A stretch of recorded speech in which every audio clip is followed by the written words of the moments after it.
merenung firman Tuhan bersama-sama.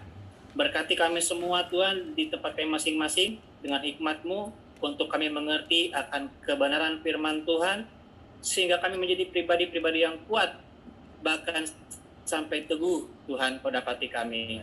Terima kasih Tuhan, urapi kami semua, terpuji nama-Mu, kami sambut firman Tuhan dalam nama Tuhan Yesus, haleluya, amin. Ya, shalom semuanya Bapak Ibu, jemaat Tuhan. Kita akan belajar bersama-sama firman Tuhan di pagi hari ini. Mungkin nanti multimedia bisa bantu PowerPoint-nya yang sudah saya siapkan, saya sudah kirim.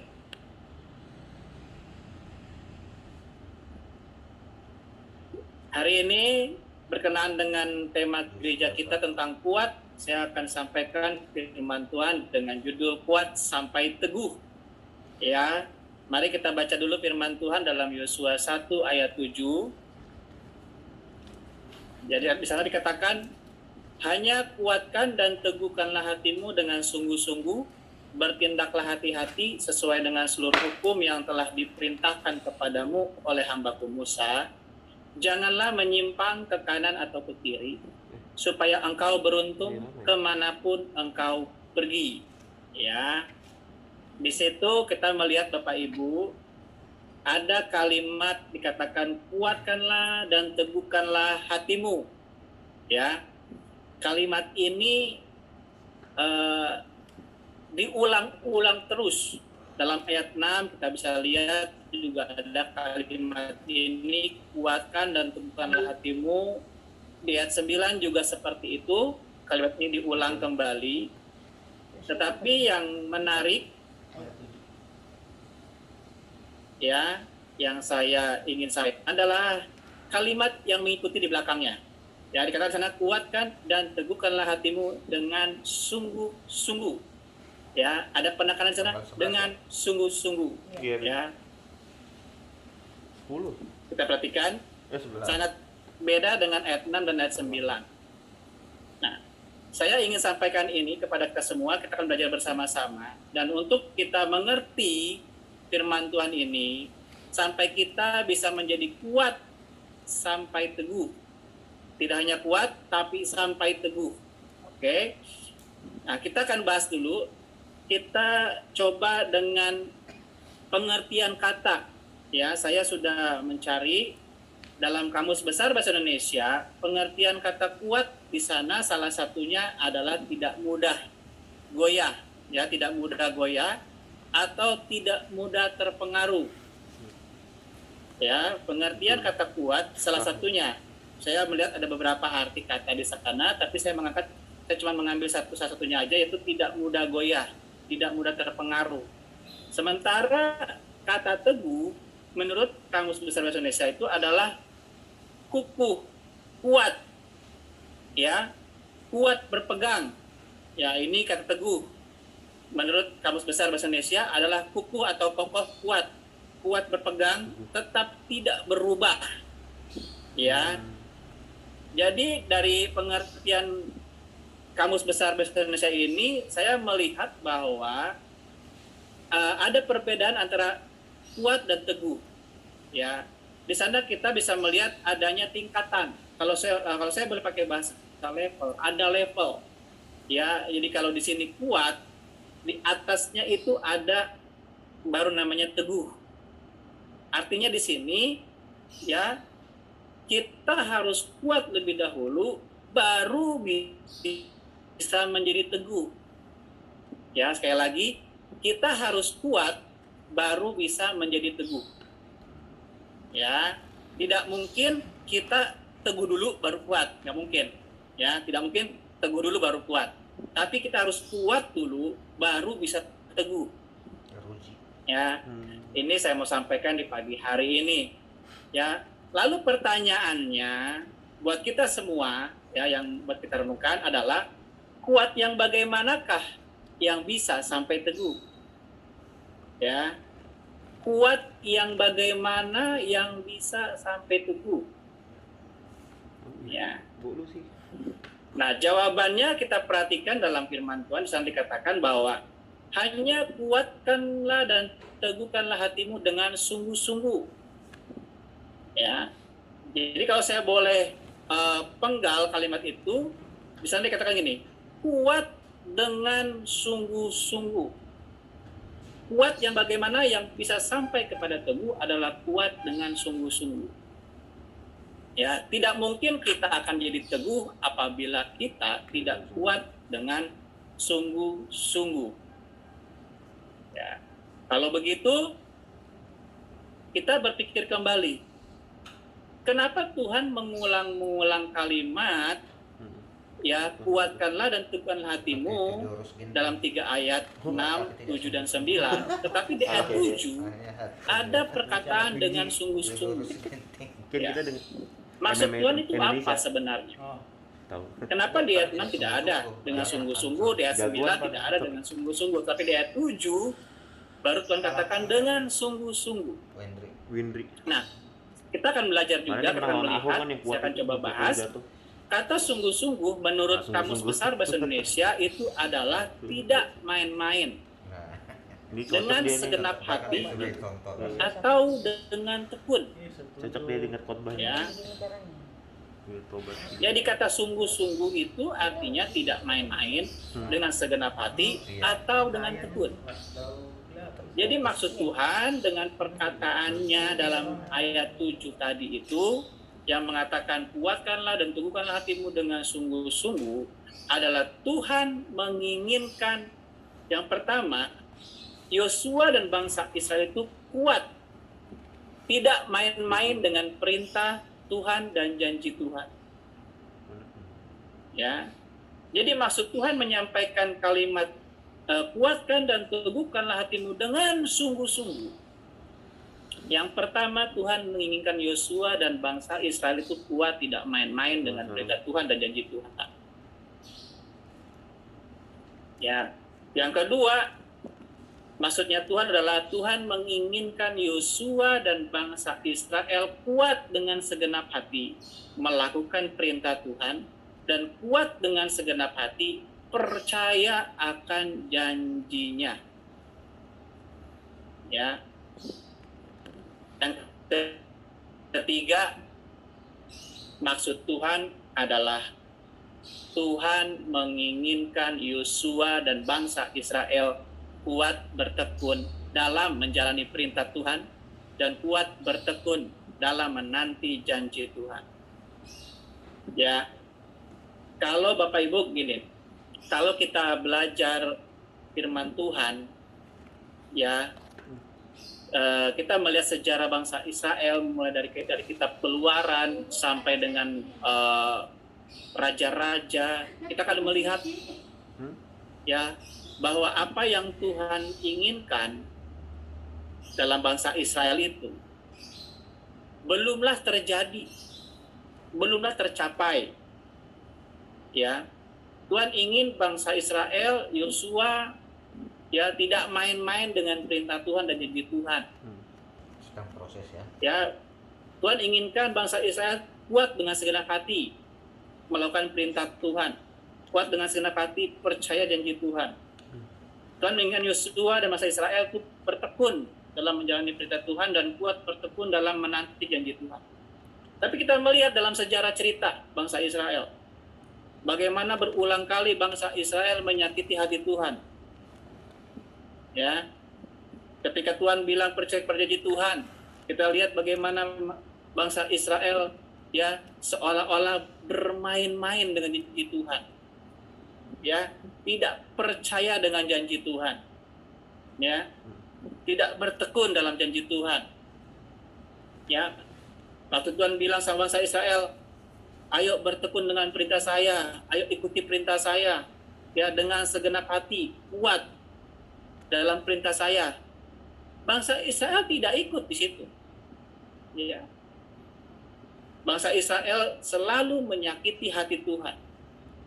Tidak percaya dengan janji Tuhan, ragu dengan janji Tuhan. Tidak kuat dengan semua apa yang Tuhan taruh, Tuhan kasih kepada bangsa Israel. Ya. Kita bisa melihat cerita tersebut dalam kitab Kejadian sampai dengan raja-raja. Ya. Bapak Ibu sekalian, kenapa di Alkitab kita mesti ada kitab raja-raja? Ya, di dalam Alkitab kita ada kitab raja-raja. Itulah bukti bahwa bangsa Israel, ya, bangsa Israel itu tidak percaya dengan janji Tuhan. Bangsa Israel itu tidak percaya dengan kehebatan Tuhan. Ya, mereka tidak kuat dengan segenap hati percaya pada Tuhan. Mereka tidak kuat bertekun dalam perintah Tuhan, dalam janji Tuhan. Ya. Makanya mereka berkata kepada hakim-hakim waktu itu dan juga para nabi sebelumnya, mereka menginginkan raja seperti bangsa-bangsa yang lain. Mereka lebih percaya, ya, mereka lebih kuat percaya, ya, lebih kuat dengan segenap hati percaya dipimpin manusia. Ya. Mereka lebih kuat dengan segenap hati percaya perkataan manusia, omongan manusia, janji manusia. Ya. Itulah kenapa saya belajar menyelami kenapa Tuhan berkata dengan sungguh-sungguh pada ayat 7 kepada bangsa Israel, ya, melalui Yosua. Dan Yosua sampaikan kepada bangsa Israel dengan sungguh-sungguh. Ya. Karena Tuhan tahu bangsa ini tidak gampang, ya, untuk diatur. Sehingga akhirnya Tuhan berkata dengan sungguh-sungguh. Ya. Saya merenungkan bangsa mana seperti bangsa Israel. Ya. Yang dipimpin Tuhan aja masih bisa berkata sama Tuhan, mereka perlunya manusia. Mereka minta raja. Makanya Tuhan bangkitkan raja-raja di Israel. Ya, sehingga akhirnya kita bisa membaca ada kitab raja-raja. Ya, ada kitab Tawarik. Ya. Kitab itu ada karena Tuhan sudah mengikuti kemauan mereka tentang adanya raja. Dan itu pun Tuhan berkata kepada bangsa Israel. Ketika Tuhan angkat raja, raja itu pun tetap harus ikut aturannya Tuhan. Harus ikut. Ya, harus kuat dengan segenap hati pegang janji Tuhan. Harus kuat dengan segenap hati ikut perintah Tuhan. Harus kuat dengan segenap hati menanti janji Tuhan. Semua raja-raja yang bangkit di tengah-tengah bangsa Israel seperti yang Tuhan inginkan.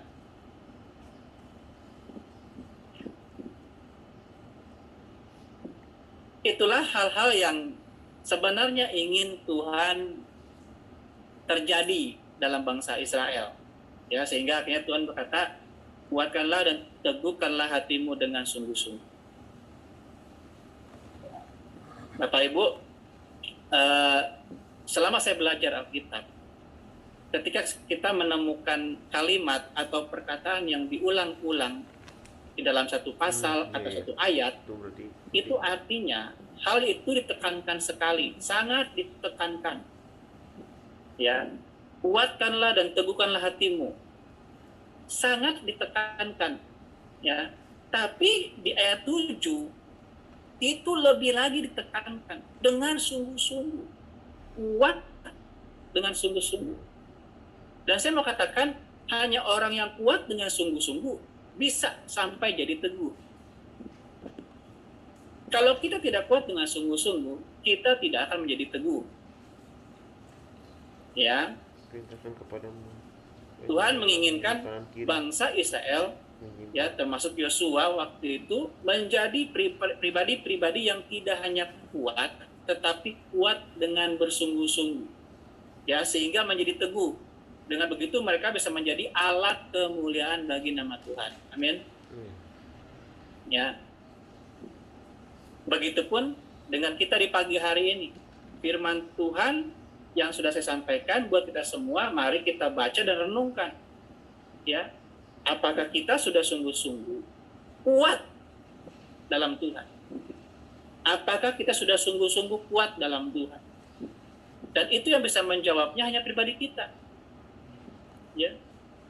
Tadi sudah kita dengar kesaksian dari ibu dokter, dari yang rekan-rekan yang lain, ya. Dikatakan di sana soal penyakit-penyakit, sakit-sakit lah apa semua. Ya. Saya mau katakan, ya, soal sakit, soal sembuh, ya, soal umur panjang itu bagian Tuhan. Bagian kita itu apa? Kuat percaya. Itu bagian kita. Kuat sungguh-sungguh. Ya, hari-hari ini kita sedang dilatih oleh Tuhan, sedang diajar oleh Tuhan untuk kuat sungguh-sungguh. Ya. Kita sedang dites. Ya. Apakah kita termasuk orang yang kuat sungguh-sungguh apa tidak? Tidak hanya cukup kuat, tapi dengan sungguh-sungguh. Kuat dengan sungguh-sungguh. Ya. Penyakit boleh ada, ekonomi boleh merosot, ya, hidup boleh susah, tapi kita hidup karena iman kepada Tuhan Yesus. Kita hidup oleh karena firman Tuhan. Nah, bagaimana dengan kita? Apa kita kuat dengan sungguh-sungguh pegang firman itu? Apa kita kuat dengan sungguh-sungguh pegang apa yang Tuhan katakan? Atau kita, ya, terlena, atau kita kalah dengan apa yang kita lihat, dengan apa yang kita dengar. Amin, Bapak Ibu saudara. Kita renungkan bersama-sama pagi hari ini. Ya, saya tidak lama-lama dengan firman Tuhan di pagi hari ini. Saya tutup dengan sebuah kesaksian yang saya alami, ya, berkenaan dengan kuat dengan sungguh-sungguh. Jadi di tahun 2011 akhir, saya diberi kerinduan untuk kuliah. Jadi setelah saya merasakan saya harus kuliah, saya doa, saya gumuli, saya bilang ya Tuhan, Kau taruh dalam saya untuk kuliah. Saya percaya Tuhan buka jalan. Jadi saya sharing dengan Bapak Rohani saya, ya, Gembala GB Roksuaan. Saya sharing dengan beliau, saya tanya-tanya bagaimana kalau mau kuliah, dan akhirnya jalan terbuka. Saya punya link untuk kuliah, saya punya jalur, dan tugas selanjutnya saya persiapkan diri saya. Saya siapkan semuanya, termasuk dengan dana, pendanaan. Ya, jadi 2012 itu saya berangkat ke Jakarta untuk kuliah. Saya berangkat dari Manado ke Jakarta dengan modal hanya ongkos bayar pendaftaran dan juga bayar ujian saringan masuk. Sementara untuk biaya kuliah saya tidak ada. Tapi saya percaya Tuhan pasti cukupi. Karena Tuhan yang taruh dalam hati saya untuk kuliah. Jadi sampai di Jakarta tahun 2012 itu saya ikut ujian saringan masuk, saya daftar, saya lulus, diterima. Ya, saya lolos di kampus itu, di Seminari Betel, saya kuliah, saya lolos, dan mulailah saya bergumul dengan bagaimana saya bisa kuliah. Saya coba untuk cari beasiswa. Jadi kurang lebih 1 minggu kegiatan kuliah udah mulai, saya belum bisa masuk kelas karena saya belum bayar uang kuliah. Jadi 1 minggu saya pakai untuk bertemu dengan orang-orang yang berkaitan soal beasiswa. Jadi saya udah kayak bola pingpong, disuruh ke sana, dari sana suruh ke sini suruh ke sana lagi, mondar-mandir. Singkat cerita, saya ketemu dengan bapak yang mengurusi beasiswa. Lalu dia bertanya kepada saya begini, kamu yakin sudah sungguh-sungguh mau kuliah di sini? Saya bilang, iya Pak, saya sudah yakin, saya sungguh-sungguh mau kuliah Pak. Nah, terus dia tanya lagi, dengan pertanyaan yang sama, kamu sungguh-sungguh mau kuliah di sini? Kamu sudah yakin mau kuliah di sini? Saya jawab, iya Pak, saya yakin, saya sungguh-sungguh mau kuliah di sini Pak, saya nggak main-main. Sampai ketiga kali dia bertanya, kamu yakin tidak main-main, kamu sungguh-sungguh mau kuliah? Akhirnya di situ saya cukup agak terpancing emosi ya, tapi dia tidak marah-marah, cuma saya agak menjawab dengan tegas. Saya bilang gini, Pak, saya datang ke Jakarta ini dengan tujuan kuliah. Saya sungguh-sungguh mau kuliah, Pak. Kalau tidak saya sungguh-sungguh kuliah, saya bilang, saya tidak akan ke Jakarta, Pak. Buat apa saya ke Jakarta? Lebih baik saya di Manado, Pak. Di Manado saya sudah pelayanan, jam pelayanan saya udah lumayan. Saya bilang, saya udah kerja di Manado, ya, tinggal cari istri, menikah, selesai, saya bilang, Pak. Tapi masalahnya, saya punya panggilan, Pak. Tuhan dalam nama saya untuk kuliah, untuk belajar, untuk diperlengkapi, Pak. Makanya saya ke Jakarta nekat, Pak. Saya jelasin kepada Bapak itu, saya nekat, Pak, ke Jakarta dengan uang yang ada saya punya. Cuma cukup ini. Untuk kuliah tidak cukup, untuk biaya kuliah. Akhirnya setelah itu dia kasih kertas sama saya, kontrak untuk soal beasiswa. Di sana dikatakan syarat-syarat untuk saya dapat beasiswa. Ya, syarat akademik, IP saya harus di atas 275. Baru syarat tanggung jawab, itu saya harus mengambil bagian bekerja di lingkup kampus. Ya, yang ketiga, saya harus siap diutus setelah lulus. Saya bilang, saya siap semua itu, Pak. Buat saya nggak ada masalah. Saya tanda tangan, lalu saya kuliah. Bapak Ibu, jemaat Tuhan, saya kuliah itu tinggal di rumah saya di Berlan, kampus saya di Petamburan. Ya. Selama 2 tahun saya kuliah, pulang pergi, karena 2 tahun terakhir sebelum saya lulus saya masuk asrama, tapi 2 tahun di awal kuliah saya masih di rumah, jadi pulang pergi kampus rumah. Setiap hari saya pergi, itu selalu pagi, jam 6 kurang 15, itu saya udah di bis 213, Kampung Melayu, Grogol. Ya, jam 6 lewat 5 atau lewat 10, saya sudah sampai di lobi kampus. Sudah duduk manis di lobi kampus. Karena jam 7 kuliah. Selama 2 tahun saya tidak pernah terlambat. Tidak pernah bermasalah. Ya. Begitupun dengan pulang kuliah, Bapak Ibu. Karena saya mengambil bagian kerja di lingkup kampus. Waktu itu saya ambil di bagian perpustakaan. Saya pilih bagian perpustakaan.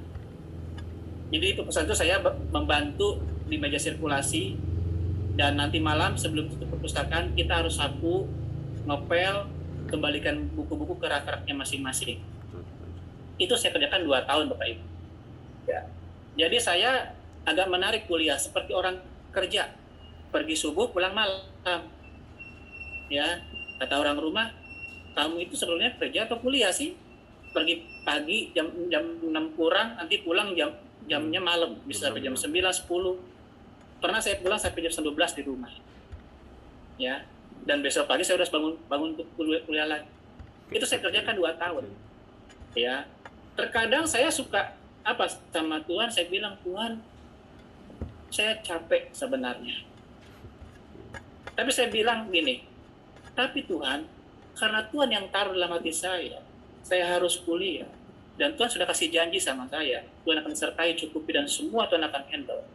Saya percaya Tuhan. Saya mau kuat dengan sungguh-sungguh. Saya kuat dengan sungguh-sungguh, Bapak Ibu. Saya kuat sungguh-sungguh. Ya. Pagi saya pergi, malam pulang. Ya. Terkadang siang kalau saya ngantuk, orang mungkin tidur di kamar masing-masing. Di asrama mereka tidur di kamar masing-masing. Saya tidur, cari pojokan di perpustakaan. Kalau saya udah nggak tahan, saya cari di pojokan perpustakaan yang ada meja, saya tidur di situ. Ya, dengan cara mungkin ya bagaimana bisa tidur di meja situ. Karena saya nggak bisa pulang. Ya, saya bisa pulang, saya nggak bisa pulang bukan karena saya harus di situ terus standby, tidak.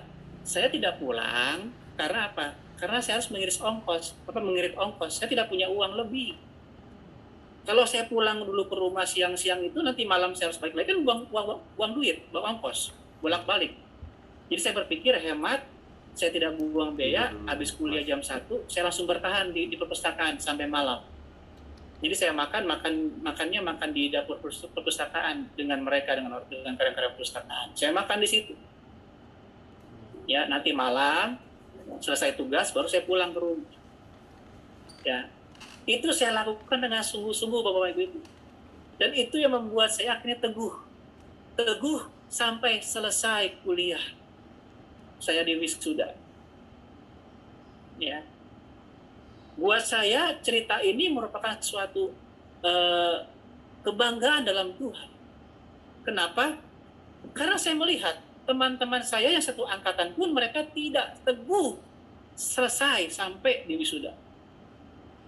Sementara mereka, apa yang mereka kurang dari hidup mereka? Saya melihat mereka ada kendaraan untuk pulang pergi kampus ke rumah, ya. Mereka punya laptop, mereka punya printer bahkan untuk ngeprint tugas-tugas, ya. Mereka punya uang. Tapi mereka saya lihat ada beberapa teman saya yang tidak lulus, tidak wisuda sampai sekarang. Sampai sekarang bahkan tidak wisuda. Iya. Sementara saya berjuang dengan sungguh-sungguh. Saya kuat dengan karena saya percaya Tuhan yang kasih dalam saya kuliah. Ya. Belum lagi waktu saya untuk skripsi tidak punya laptop, modal flash disk, colok sana colok sini, ya, pinjam laptop orang, kerjakan selesai cabut, Hebat nih. yang lain. Pikirannya bagus. Pernah satu kali saya kerjakan tugas saya colok di komputer di warnet, error Bapak Ibu, Aduh. maka hilanglah semua tugas saya. Ya, tahu. Saya hampir nangis saya bilang tugas saya banyak di situ. Tapi akhirnya saya tidak menyerah. Saya kerjakan lagi tugas-tugas saya kerjakan lagi materi-materi skripsi saya. Ya. Saya berjuang dengan sungguh-sungguh. Saya kuat dengan sungguh-sungguh. Karena apa? Karena saya percaya janji Tuhan. Saya percaya Tuhan yang perintah saya untuk kuliah, Tuhan akan mencukupinya. Begitu pun dengan wisuda. Acara wisuda saya tidak punya uang. Saya tidak punya uang untuk bayar acara wisuda. 1,8. Uang dari mana? Saya tidak punya uang waktu itu. Saya bergumul di kamar asrama, saya turun ke ruang Phuket 2 untuk menghadap minta izin. Saya belum bisa bayar uang wisuda.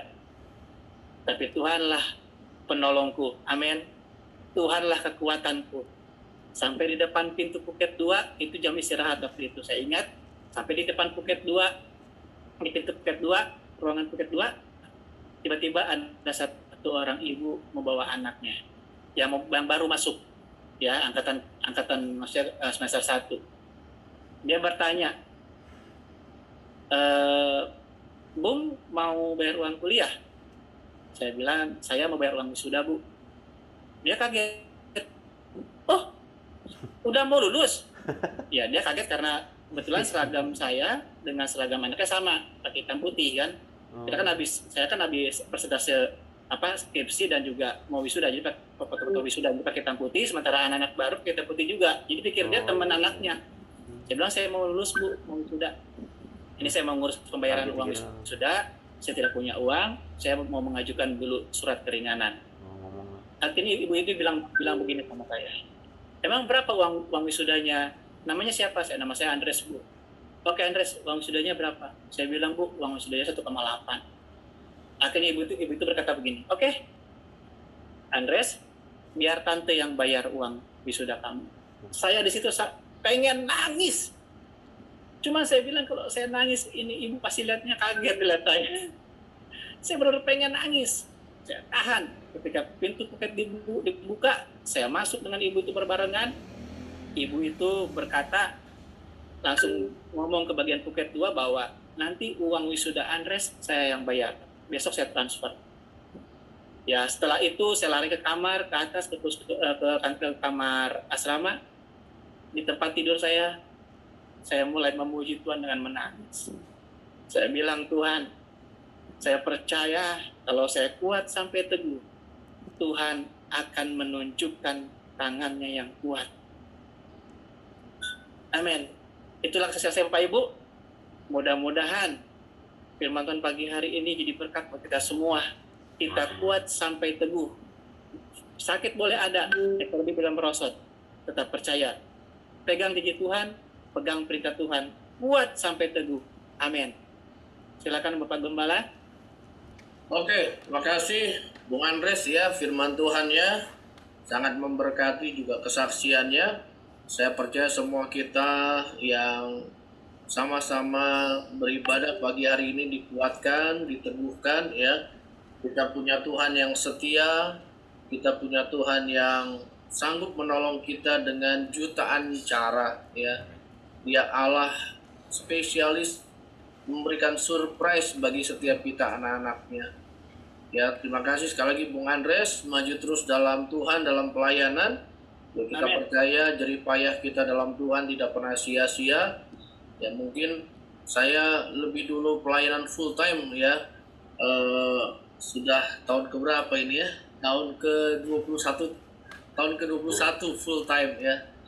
Ya, tidak mudah jadi hamba Tuhan, tidak mudah melayani full time. Ikuti panggilan Tuhan.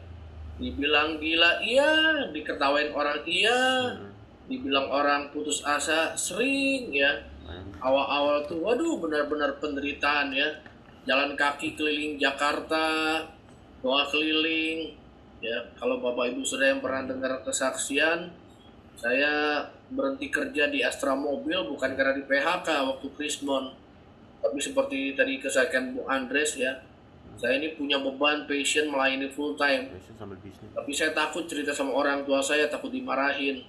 Tapi setelah yakin, konfirmasi dari banyak hamba Tuhan, ya saya beranikan diri cerita. Wah, ibu saya pingsan cerita dengarnya. Kamu makan apa? Kamu dapat uang dari mana? Wah, udahlah. Kamu punya kerjaan bagus, pendidikan bagus. Tapi saya putuskan saya berhenti.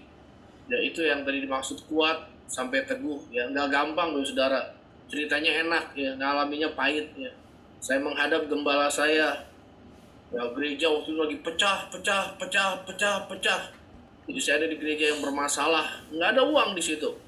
Saya menghadap gembala, Pak, saya mau cerita dikit Pak, kenapa Leo? Saya mau putuskan jadi full time Pak, jadi hamba Tuhan. Gembala saya ngedengar cerita saya, dari mana kamu yakin jadi hamba Tuhan? Saya ceritakan pengalaman, panggilan, pewahyuan, dan waktu dia responi membuat saya antara bingung, tapi tetap sukacita, ya, tapi juga aneh gitu ya, nggak kepikir jawabannya. Dia bilang gini, Leo, saya udah dengar kesaksian kamu, luar biasa. Tuhan memang bekerja buat hidup kamu, saya juga lihat dalam pelayanan. Tapi karena kondisi gereja hari ini, tidak ada uang. Kamu tahu gereja lagi pecah-pecah, lagi bermasalah. Jadi saya nggak bisa terima kamu jadi staff full timer. Saya bilang, oh nggak apa-apa Pak. Saya juga nggak maksa harus jadi staff Pak. Dan dia lanjutkan jawabannya, Leo, yang panggil kamu siapa? Saya bingung kan ditanya gitu, saya udah ceritain. Saya jawab gini, yang panggil saya Tuhan. Oh kalau begitu, karena yang panggil Tuhan kan, yakin kamu? Yakin. Bener Pak. Bukan saya yang panggil kamu, bukan Pak. Tuhan yang panggil saya. Kalau gitu Leo, mulai hari ini taati Tuhan. Kamu harus yakin akan panggilan Tuhan. Tapi karena bukan saya yang panggil, ya udah saya nggak bisa kasih kamu gaji, taat aja sama Tuhan. Saya mau ketawa, mau nangis, mau bingung. Ini gembala pinter juga jawabnya. Yang panggil kamu kan Tuhan. Mintalah gajimu sama Tuhan. Ya, saya dengar, saya rada mikir ini jebakan atau apa. Tapi saya ngerti. Oh ya Pak, nggak apa-apa Pak. Jadi mulai hari ini saya akan full time di gereja ini, tapi saya tidak akan terima gaji sepeser pun dari gereja ini, karena yang gaji saya Tuhan. Oh ya, sesuai imanmu lakukanlah. Jadi saya pulang ke rumah, ibu saya tanya kan, Leo, udah menghadap gembala? Udah mah. Gimana? Dikasih gaji nggak kamu di gereja? Saya nggak berani jawab, Pak Saudara. Kalau saya bilang nggak dikasih gaji, ibu saya bilang gini, udah di gereja saya aja.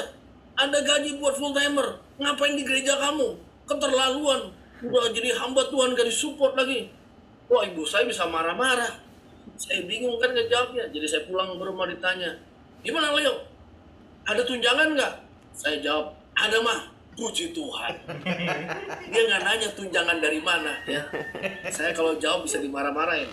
Dan sejak hari itu, saya bekerja di gereja setiap hari dengan tunjangan bukan dari gereja, apalagi dari Bapak Gembala. Tunjangannya dari mana? Dari Tuhan. Jadi itu yang dinamakan ya itu ujian kuat untuk dan sebuah teguhan keyakinan hati. itu tidak mudah. Apakah wah tiba-tiba seperti tadi kesaksian Bang Andes itu kan kalau kesaksian kan enak di endingnya ya. Malaikat datang, burung gagak datang kayak gitu. Enggak. Saya alami berbulan-bulan office boy ngajak saya makan. Leo makan siang. Duluan. Kenapa? Puasa. Saya bukan puasa karena komitmen, bukan. Sudah jangan bilang saya terlalu rohani deh ya. Saya bukan puasa karena ingin melatih doa puasa. Enggak. Saya puasa karena nggak punya duit. Jadi kalau ditanya, Leo, kamu makan nggak? Enggak. Lagi puasa? Iya. Nah, tapi kalau ditanya lebih tajam, ada almarhum full timer di gereja. Baik sekali Pak Lewi namanya. Dia nanyanya beda sama full timer lainnya. Leo, kamu udah makan belum? Nah, itu pertanyaannya lebih tepat. Saya jawab, belum Pak. Ayo makan dengan saya bayarin. Siap Pak. Saya langsung buka puasa saat itu. Ya. Bukan karena mau puasa, tapi karena nggak ada yang ngajak saya makan. Jadi saya puasa. Nah, ibu saya juga ngancem saya. Akhirnya ketahuan kan saya nggak dibayar gereja. Leo, kamu tuh ya udah dibilang pindah di gereja saya aja. Masih ngotot di gereja kamu. Karena kamu udah putuskan kayak gitu. Kamu ini masih anak saya, boleh tinggal di rumah. Tapi kamu nggak boleh minta uang sama saya. Iya mas, saya kan nggak minta uang sama mama. Waktu kerja kan saya bantu mama, tapi kalau udah kayak gini saya nggak bisa bantu dulu sementara. Ya saya nggak bisa minta duit. Tapi karena kamu anak saya, kamu masih boleh makan di rumah ini. Makasih mah. Nah, pelayanan kan dari pagi kadang sampai malam. Jadi pulang ke rumah udah nggak ada makanan, tapi nggak boleh minta makan. Yang ada apa? Sisa-sisa makanan. Ya itulah yang dimakan. Ya memang akhirnya badan saya kurus banget setahun pertama. Ya. Waduh, orang bilang, wah lu udah kerja lagi aja. Ngapain lu kayak orang gila? Dan tahu apa yang saya lakukan sudah setahun pertama? Doa keliling. Karena nggak ada yang undang saya khotbah. Saya doa keliling, saya naik bus cuma punya 1 kali ongkos ke Grogol, turun di Trisakti. Saya lihatin tuh kampus Trisakti, Tuhan saya akan khotbah di Jakarta Barat. Saya akan khotbah di kampus ini Tuhan. Saya naik lagi 213 tuh yang busnya si Bung Andres. Turun di Salemba, dari proklamasi saya jalan keliling. Doa keliling karena sekretariat gereja di Jalan Salem di Kramat Raya ya. Yang ada laboratorium Sentiong seberangnya. Saya doa keliling, ketemulah banyak orang-orang gereja yang tinggal di situ. Lu ngapain? Lu keliling lagi lo? Iya, gua doa keliling. Kadang-kadang ada yang iseng, ada orang keramas itu, udah naik motor aja lah biar cepat nyampe gereja. Enggak, lagi doa keliling. Saya doain PSKD, kampus UI, YAI, UKI. Saya doain semua kampus sekolah yang di situ. Terbuka? Belum.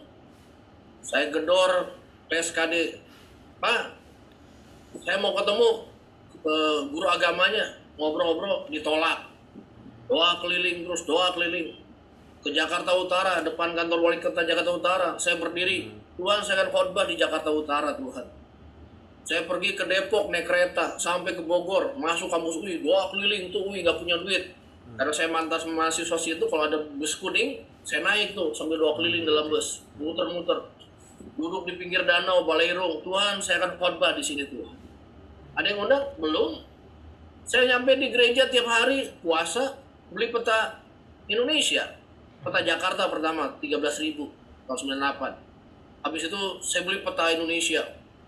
Jadi di lantai 1 ruko itu sebenarnya tempat parkir.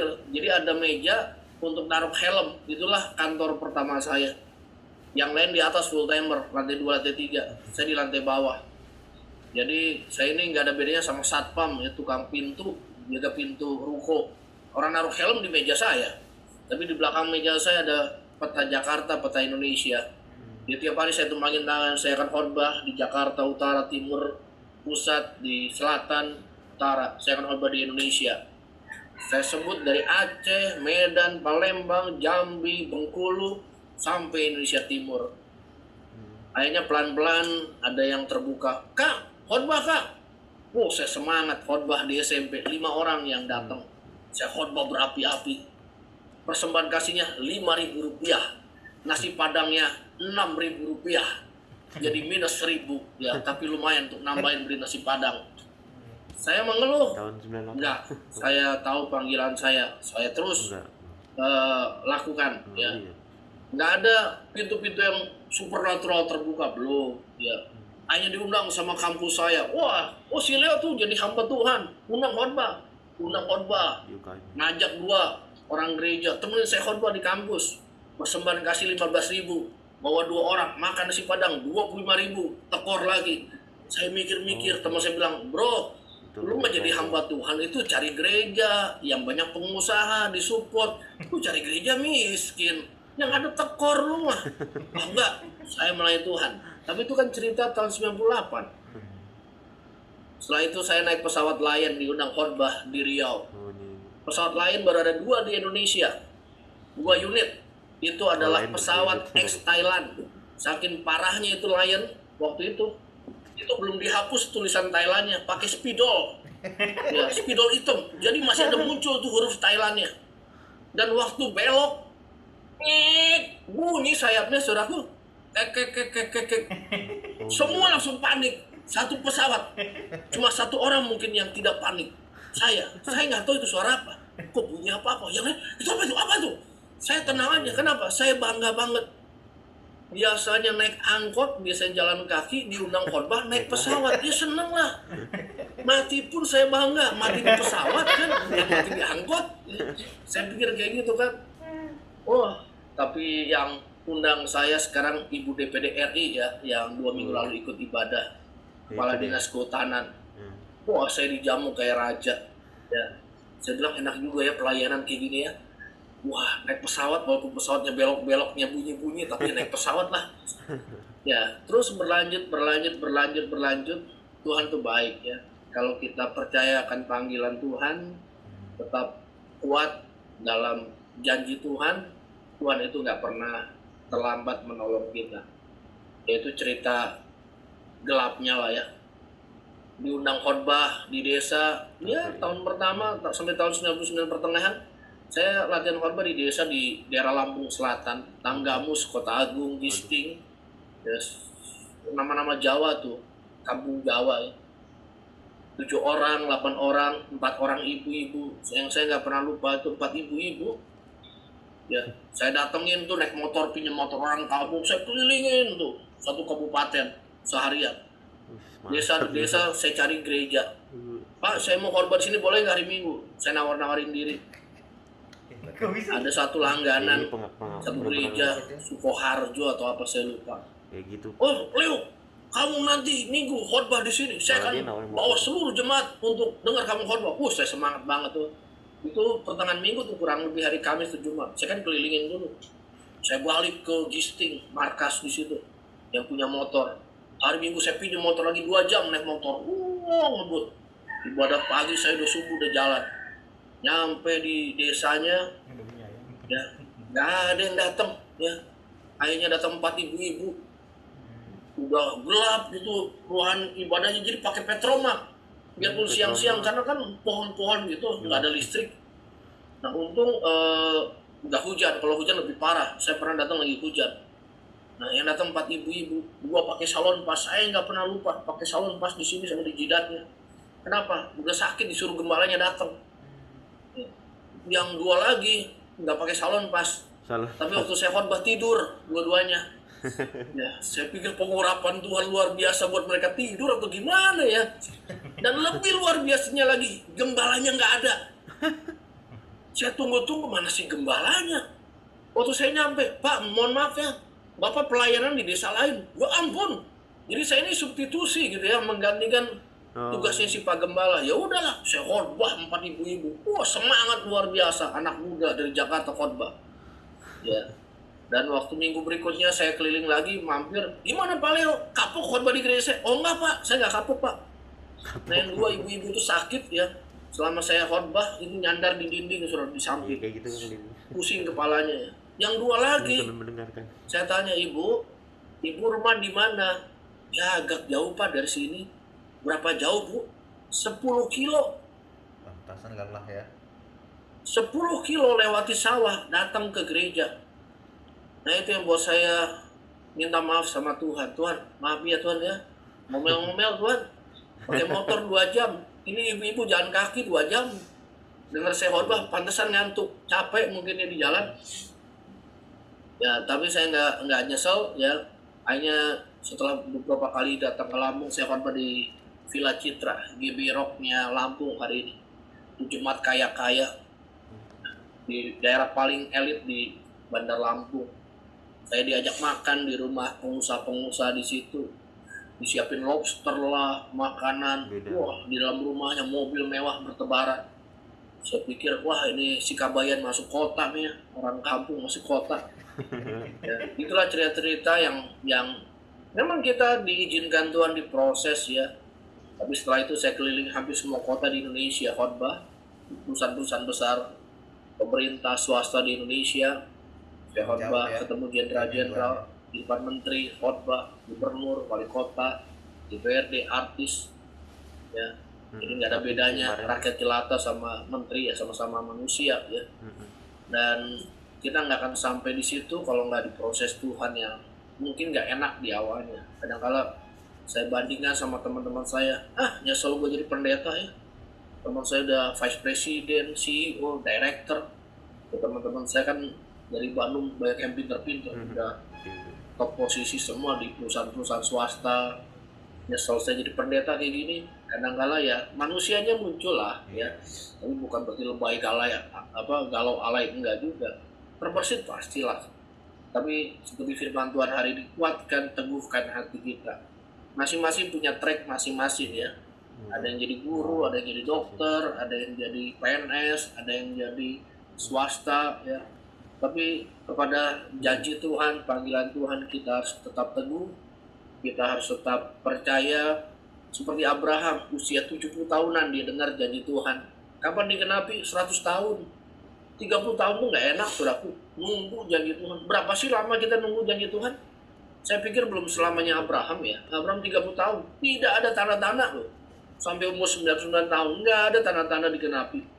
Tapi dia tetap percaya kepada Tuhan. Walaupun fisiknya semakin lemah, kata Alkitab. Karena itulah Tuhan memperhitungkan sebagai kebenaran. Biar setiap kita pagi hari ini diperhitungkan Tuhan sebagai sebuah kebenaran. Kalau kita ini percaya kepada janji Tuhan, bukan karena melihat, bukan karena sesuatu yang tangible yang kita bisa pegang, bukan karena sesuatu yang kita bisa rasakan, hanya kepada firman Tuhan. Dan kita bilang ya dan amin kepada janji Tuhan. Itu yang Tuhan perhitungkan sebagai kebenaran. Bukan oh Tuhan, kalau saya rasa, kalau saya lihat dulu ada kisi-kisi, saya percaya. Nggak ada jaminan secara manusia ya yang bisa kita andalkan. Makanya tadi seperti lagu yang kita nyanyikan, satu-satunya yang ku andalkan apa? Iya, janji Tuhan. Itu yang membuat kita kuat hari-hari ini. Ini akan tergoncang, semakin tergoncang ya. Karena kita udah bilang akan ada masanya di mana seluruh institusi, seluruh lembaga, seluruh kerajaan akan tergoncang. Dan saudara jangan berpikir bahwa ini harinya, oh ini udah akhir zaman nih. Belum, ini belum seberapa. Ya, memang luar biasa ya di Indonesia ini. Bayangkan satu hari berapa, 1000 berapa yang meninggal ya. Angka kematian melonjak. Belum lagi abang saya kan orang kecamatan. Satu hari di kecamatannya, di Pesanggerahan, 10 peti mati habis rebutan. Itu baru satu kecamatan tuh. Di Jakarta berapa kecamatan? Itu yang difasilitasi oleh pemerintah, alias warganya nggak mampu. Gimana yang beli sendiri? Ya itu terjadi, tapi itu belum seberapa dari apa-apa yang akan terjadi kata Alkitab, kegoncangan yang besar. Jadi bersyukurlah hari-hari ini kita sedang dilatih Tuhan, jadi bagian dari kerajaan yang tidak tergoncangkan. Karena kita akan dapat upah, mahkota, kita akan dapat reward dari sorga. Dan kalau Anda dan saya percaya sebagai biji matanya Tuhan, don't worry, be happy. Karena kita biji matanya Tuhan. Kita dipilih dari sekian juta orang yang hidup. Untuk apa? Untuk dapatkan kasih karunia Tuhan. Bukan karena lebih baik, bukan karena lebih pintar, tapi karena Tuhan mengasihi kita dengan kasih yang kekal. Itu yang kita harus pegang, itu yang kita harus yakini terus, seperti firman Tuhan hari ini, kuat sampai teguh, supaya kita ini nggak terombang-ambing ya. Kok Tuhan gak hadir? Kok Tuhan gak peduli? Lah, itu salah ya, itu nggak benar. Tuhan sangat peduli, Tuhan sangat mengasihi kita. Dia kasih nyawanya buat kita, apalagi yang lain. Hari ini adalah hari di mana kita bisa katakan ini bukti Tuhan mengasihi kita. Saudara masih bisa hidup, masih bisa di tengah keluarga, masih bisa dengar janji Tuhan, firman Tuhan. Itu bukti kesetiaan dan kebaikan Tuhan. Ya bagian itulah mensyukuri, terima kasih Tuhan untuk hari ini. Makasih Tuhan buat kebaikan Tuhan. Ucapan syukur adalah ekspresi iman kita. Ucapan syukur adalah bukti kita percaya kepada Tuhan. Ucapan syukur kita kepada Tuhan adalah bukti bahwa kita ini sungguh-sungguh mengasihi Tuhan dan berkata, Tuhan, Engkau mengasihiku dan kasih yang kekal. Engkau yang terlebih dahulu mengasihiku. Makanya aku meresponi dengan cara bersyukur kepada Tuhan. Bersyukur buat anak-anak kita. Bersyukur ya bagi kita orang tua. Bersyukur kalau Tuhan kasih anak-anak yang takut Tuhan. Ya, saya hampir tiap kali ketemu